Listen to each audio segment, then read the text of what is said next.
Everyone, আজকে মুন্নাস কিচেনে রান্না হচ্ছে। এখানে এই যে দুধ জাল করে নেওয়া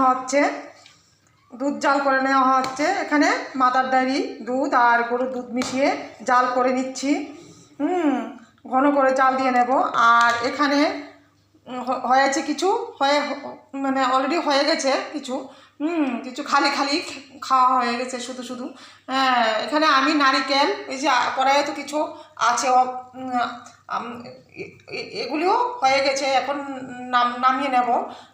কিছু নারিকেল মানে আমার হাতের মুঠো কি বলবো, আধমালার চেয়েও অর্ধেকের চেয়েও অর্ধেক নারিকেল কুড়িয়ে নিয়েছি। সাথে 4-5 চামচ পোস্ত, আর একটু ময়দা, আর একটু 4 চামচ ময়দা আর 2 চামচ সুজি দিয়ে, তারপর লঙ্কার গুঁড়ো, একটু কালো জিরে, তারপর হলুদ, লবণ আর একটু মিষ্টি দিয়ে একটু মানে পকোড়া করেছি। তো এখন আমি এগুলি নামিয়ে নেব, কড়াই থেকে নামিয়ে নেব। তো আর এই যে প্লেটে নামিয়ে নিচ্ছি। তো আমার সবগুলি পকোড়া হয়ে গেছে। এভাবে গরম ভাত দিয়ে খেয়ে দেখবেন, খুব ভালো লাগে, দুর্দান্ত লাগে। নারিকেল পোস্ত দিয়ে খাবেন নিরামিষ পদ্ধতিতে।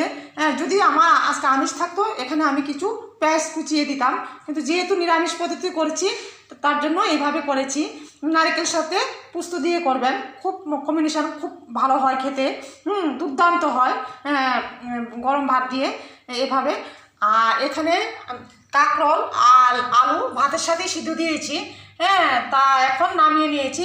কাঁচা লঙ্কা আর সরষের তেল দিয়ে মেখে নেব, আর নুন দিয়ে কাঁকরোলের সাথে আলুর কম্বিনেশনও খুব ভালো হয়।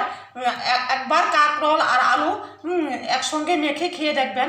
শুধু কাঁকরোল মেখেও খাওয়া যায়, কিন্তু আলুটা দিলে সঙ্গে মাখার খুব টেস্ট হয়, আলাদা একটা অন্যরকম টেস্ট আসে। এভাবে বাড়িতে বানিয়ে খেয়ে দেখবেন, দুর্দান্ত লাগে গরম ভাত দিয়ে।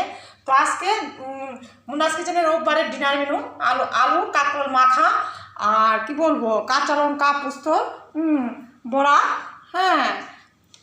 আর হচ্ছে এখানে দুধ জাল করা। তো এই হচ্ছে মুন্নাস কিচেনের ডিনার মেনু আজকে। তো ভিডিওটা যদি ভালো লাগে, লাইক, সাবস্ক্রাইব অ্যান্ড শেয়ার করবেন। আজকের মতো এখানে রাখলাম। দেখা হচ্ছে পরবর্তী কোনো সুন্দর একটা রেসিপি নিয়ে।